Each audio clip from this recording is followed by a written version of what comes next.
तेलंगाना में आज से लॉकडाउन में मजीद सख्ती से अमल किया जा रहा है। कंटेनमेंट जोन्स पर खास तवज्जो दी जा रही है।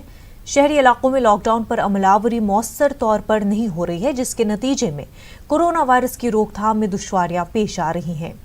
जरूरी अशिया की खरीदी के लिए 3 किलोमीटर से बाहर जाने की इजाजत नहीं है। किसी भी शख्स को जरूरी अशिया की खरीदी के लिए घर से बाहर जाने पर उसका शनाख्ती कार्ड साथ रखने को लाजमी किया गया है। रियासत भर में लॉकडाउन के दौरान 1,21,000 गाड़ियों को जब्त किया गया है। बताया जा रहा है कि लॉकडाउन की खिलाफ वर्जी करने वाले अफराद की गाड़ियां अदालत के हवाले कर दी जाएंगी। लॉकडाउन के खत्म होने के बाद अदालत की इजाजत से मुतल्लिक अफराद के हवाले की जाएगी। पुलिस की जानिब से लॉकडाउन के खिलाफ वर्जी करने वालों के पासेस मनसूख किए जा रहे हैं। सरकारी मुलाजमीन को 6 रंगों के शनाख्ती कार्ड दिए जा रहे हैं, जिसके तहत मुलाजमीन मुख्तलिफ शिफ्ट में काम करेंगे।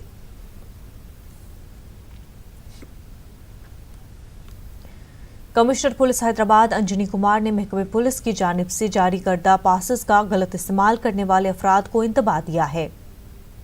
उन्होंने कहा कि ऐसे अफराद के खिलाफ मामला दर्ज किया जाएगा। कमिश्नर पुलिस जिन्होंने पुराना शहर के मदीना बिल्डिंग इलाके में लगाए गए पुलिस के एक चेक पोस्ट का मंगल की सुबह मुआयना किया, कहा कि ट्रैफिक और लॉ एंड ऑर्डर पुलिस को जायद तादाद में तैनात करते हुए इन चेक पोस्टों को मुस्तहकम किया जाएगा। उन्होंने लॉकडाउन के कवायद की खिलाफ वर्जी करने वालों को सख्त कार्रवाई का इंतबाह दिया और कहा कि ऐसे अफराद के खिलाफ फौजदारी मामला दर्ज किए जाएंगे। उन्होंने कहा कि पुलिस के पासेस का गलत इस्तेमाल करने वाले अफराद की गाड़ियों की जब्ती का काम भी किया गया है।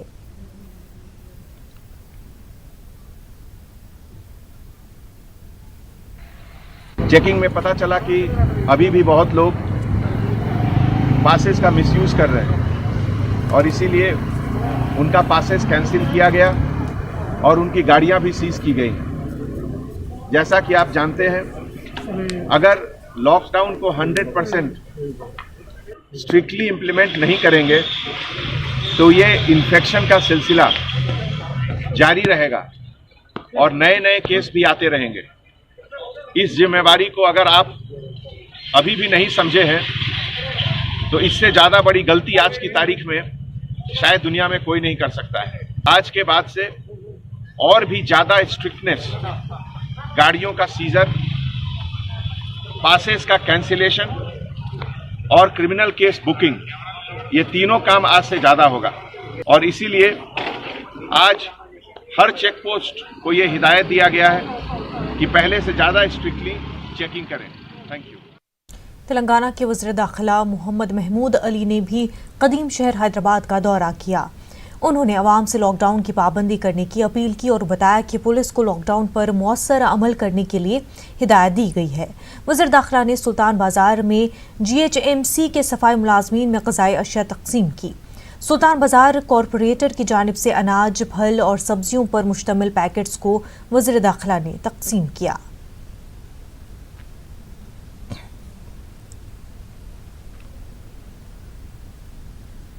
तेलंगाना में कोरोना मामलों में कमी देखी जा रही है। गुज़िश्ता रोज़ रियासत में सिर्फ 14 मज़बूत कोरोना मामले सामने आए हैं, जिसमें 12 मामले ग्रेटर हैदराबाद म्युनिसिपल कॉरपोरेशन से है।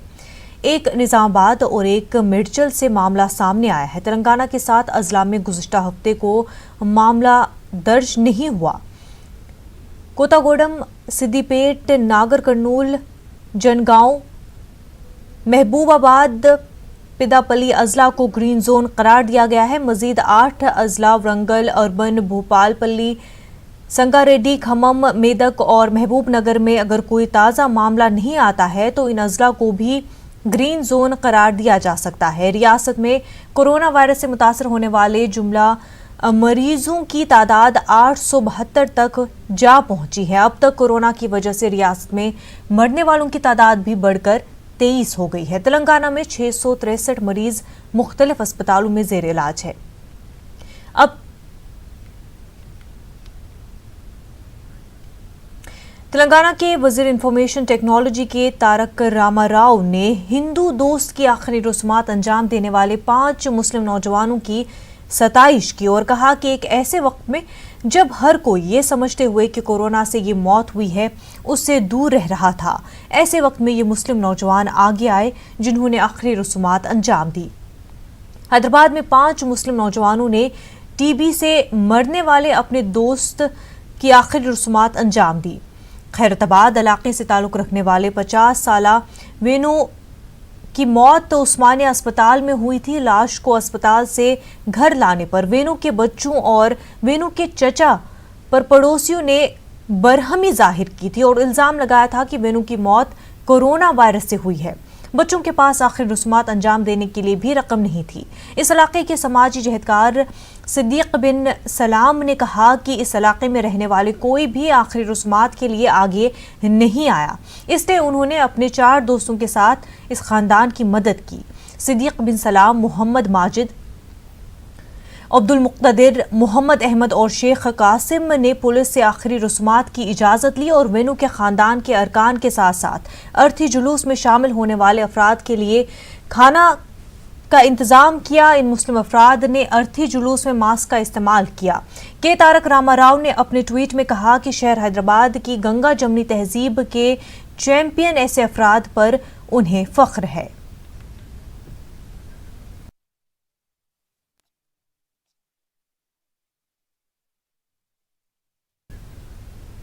तेलंगाना के वजीर पंचायत राज ई दियाकर राव ने लॉकडाउन के दौरान फंसे एक खातून और उसकी बेटी की मदद की। रियासती वजीर ने खातून और उसकी बेटी को वरंगल के MGM अस्पताल मुंतकिल किया। रियासती वजीर ने खातून और लड़की को जल्द से जल्द घर पहुंचाने और माशी मदद करने की हुकाम को हिदायत दी।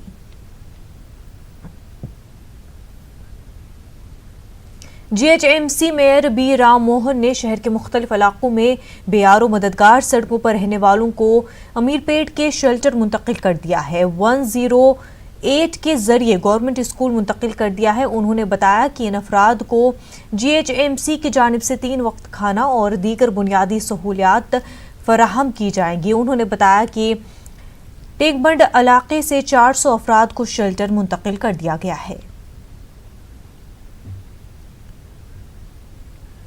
मुल्क भर में लॉकडाउन की वजह से मजदूर तबका काफ़ी परेशान है और अपने अपने आबाई मकाम को रवाना हो चुका है। ऐसे हालात में तेलंगाना हुकूमत दीगर रियासतों के मजदूरों को तेलंगाना ला रही है। तेलंगाना के वजीर ज़राअत संगिरेड्डी निरंजन रेड्डी ने कहा है कि रियासती हुकूमत दीगर रियासतों के 20,000 ज़राई मजदूरों को लाएगी। तेलंगाना के वजीर ज़राअत से इस मामले पर हमारे नुमाइंदे संजय तिवारी ने बातचीत की। जैसे कहीं पर मजदूरों की बहुतायत है और उनको घर पहुंचाने की वो मांग कर रहे हैं और कहीं पर मजदूरों की कमी पैदा हो गई है। तेलंगाना में धान की फसल कट गई है और अब उनको उनकी ढुलाई की एक बड़ी समस्या है और उसके लिए मजदूर नहीं है। सरकार इसको लेकर काफ़ी गंभीर है, चिंतित है। हमारे साथ कृषि मंत्री जो तेलंगाना के हैं संगिरेड्डी निरंजन रेड्डी साहब, वो हमारे साथ मौजूद हैं। सर, किस तरह से करेंगे, क्योंकि जो मजदूर हैं वो नहीं हैं, और अब धान की फसल की ढुलाई कैसे करेंगे? इसमें देखिए 2 तरीके हैं। जो फसल होता है अब गाँव में, ये गांव में जो भी फसल होता है वो मार्केट को, टाउन्स को आने की ज़रूरत नहीं है। लॉकडाउन की वजह से मार्केट्स जो मंडीज रहते हैं मार्केट के, वो क्लोज डाउन करे, शट डाउन करे हैं। जो पूरे गांव में जहाँ पे फसल होता है वहीं पे प्रोक्योरमेंट सेंटर को अरेंजमेंट किया गया है।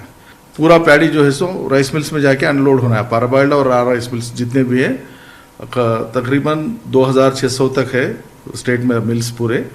वो मिल्स के पास जाके ये अनलोड होना है। वो मिल्स में जितने भी कामगार का काम करते हैं उसमें से ज़्यादा लोग बिहार और उड़ीसा, छत्तीसगढ़, दूसरे स्टेट्स वाले हैं। वो कई बरसों से वो यहाँ पे आके उनका काम देख लेके यहाँ पे सेटल होके यहाँ पे काम कर ले रहे हैं।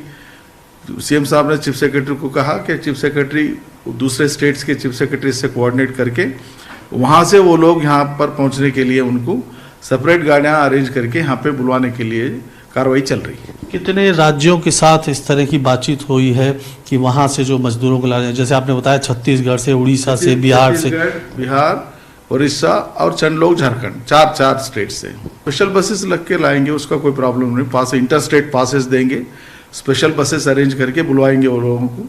वो रास्ते में उनका पूरा खाने का पूरा इंतजाम हो जाएगा, उनको कोई प्रॉब्लम नहीं। सर, इन 4 राज्यों से कितने मजदूर आप एक्सपेक्ट करते हैं कि जो वहाँ से आने चाहिए ताकि यहाँ पर जो काम है ढुलाई का वो पूरा हो सके? कम से कम ये तो हज़ारों में है। मेरे ख्याल से 20-25 हज़ार लोग तो रहेंगे कम से कम। कम से कम 20-25 हजार लोगों की स्कैनिंग करना होगा, उनको उनका टेस्ट करना होगा। वो कैसे, बिना उसके तो आप नहीं ला सकते, तो वो सारी भी व्यवस्था करनी होगी। नहीं, वो 20-25 हजार लोग वहाँ पे तो कोई वो बीमारी में नहीं है, साफ सुथरा है, वो लोग साफ सुथरा है। यहाँ पे आने के बाद नॉर्मल टेस्ट कर देते हैं कि उनको फीवर है या कुछ सिम्टम्स है या नहीं, बस वहाँ तक। कुछ सिम्टोमेटिक रहे तो ही ना दूसरे टेस्ट को जाने के लिए। जो लोग साफ सुथरा है उन लोगों का ही रहेगा ना एंट्री। बहुत बहुत धन्यवाद। तो कुल मिला के जो है वो 4 राज्य, उड़ीसा, छत्तीसगढ़, बिहार और झारखंड, यहाँ से मजदूरों को तेलंगाना में लाने के लिए, जहां हम दूसरे राज्यों में देख रहे हैं कि दिल्ली से या मुंबई से बहुत सारे मजदूर अपने गांवों की तरफ लौटने की कोशिश कर रहे हैं, वहीं तेलंगाना में इस समय उन मजदूरों को लाने की ज़रूरत महसूस हो रही है। बिकॉज यहाँ पर जो धान की फसल है उसकी ढुलाई के लिए जो लोग की ज़रूरत थी वो लोग यहाँ पर नहीं है, और उसकी वजह से समस्या खड़ी हो रही है। सरकार इसके लिए स्पेशल बसेस का इंतजाम करने की कोशिश कर रही है। जैसे ही अप्रूवल आता है उसके हिसाब से फिर आगे इन 4 राज्यों से तकरीबन 20,000 से ज़्यादा मजदूरों को तेलंगाना में लाने की सरकार कोशिश करेगी। कैमरामैन एडविन के साथ संजय तिवारी, न्यूज़ 18 हैदराबाद। मुल्क भर में लॉकडाउन के बाद मजदूर तबका काफ़ी परेशान है। कई मजदूर आज भी पैदल अपने आबाई मकाम को रवाना हो रहे हैं। तेलंगाना हुकूमत ने बैरून रियासत के मजदूरों के लिए फीकस 12 किलो चावल और 500 रुपये दे रही है, लेकिन फिर भी लोग अपने घरों के लिए रवाना हो रहे हैं। इसी दौरान छत्तीसगढ़ की 12 साला लड़की हैदराबाद से 3 दिन तक पैदल करके अपने घर से कुछ किलोमीटर दम तोड़ दी। 10 दिन पहले हैदराबाद से मुख्तलिफ रियासतों के मजदूर पैदल अपने घरों को जाने के लिए निकले। पैदल चलते चलते नागपुर हाईवे पहुंच गए हैं। पैदल चलने वालों में एक माँ भी है जिसका 3 महीने का बच्चा भी है। खातून ने अपने पैदल सफर की आप बीती सुनाई। सर, हम हैदराबाद से चल के आ रहे हैं, बालाघाट जिला एमपी जाना है हम, और वहाँ लॉकडाउन की वजह से काम भी बंद है सर, और ठेकेदार भी बोला कि नहीं यहाँ से जाओ, हम यहाँ आपका कोई सेवा नहीं कर पाएंगे और कोई रिस्क नहीं ले सकते हम लोग, इसलिए हमको आना पड़ा सर। 3 महीने का बच्चा है, हम लोग पैदल चल रहे हैं, वहाँ काम करते थे लेकिन खाने पीने के लिए कुछ नहीं था हमारे पास। फिर जब हम अपने जो हमको काम कराने ले जाया उसको बोले हम घर जाएंगे, तो मेरे पास पैसे नहीं है, मैं कहाँ से दूंगा। फिर वो भाग गया, फिर हम क्या खाते पीते उधर, फिर उधर से निकल गए। फिर पैदल आ रहे थे, गांव में कुछ 1-2 गांव में खाना दिया, उसके बाद गांव में घुसने भी नहीं दे रहे थे कोई, रास्ते में चल